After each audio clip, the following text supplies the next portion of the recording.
السنة دي الألوان البرجندي مثلًا fashion أوي، الحاجات اللي اهم، بتلمع الجلد بالنسبة للشتا باتكلم، يس. المنتوهات الطويلة جدًا، الscarf الكبيرة، كل الحاجات المُبالغ فيها، بس أوقات بتلاقيها خرجنا من الألوان اللي هي flower والألوان الكتير، إمم. الألوان كلّها ثابتة، دافية، غامقة، هي دي الfashion السنة دي. أوكي.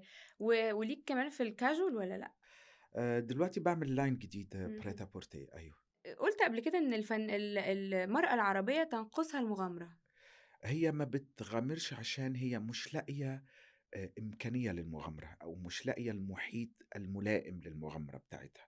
هي بتخاف من الانتقادات أو بتخاف من رأي الآخر ليها. هي آآ إنسانة متعودة بالانتقادات، خايفة جارتها تقول إيه، لو الشارع إمم. بيقول إيه، يعني هي إنسان بيشتغل بطريقة أو بتتعامل بطريقة بتبقى دايمًا في safe side. هو ده هي مش الست. عايز تاخد أي risk. ما تحوش إمم.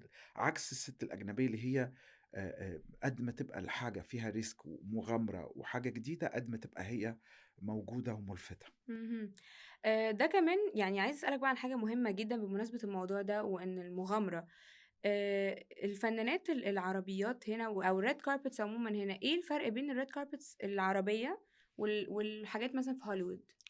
الفرق شاسع، الفرق إمم. كبير جدًا. في هوليود عندهم 2 categories للred carpet. عندهم حاجة بيحطّوا فيها إبداع، بيعملوا theme وبيعملوا أغرب حاجة تبقى موجودة عشان كل designer يورّي الإبداع بتاعه.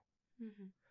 وفي حاجة تانية اللي هي red carpet تبقى حاجة haute couture لايقة على الحاجات الموجودة، ممكن الفساتين دي ممكن تبقى موجودة على فيترينة بتتلبس. بس الفرق بين الred carpet الموجود هنا والred carpet اللي بنشوفه إحنا برّه، الفرق كبير جدًا.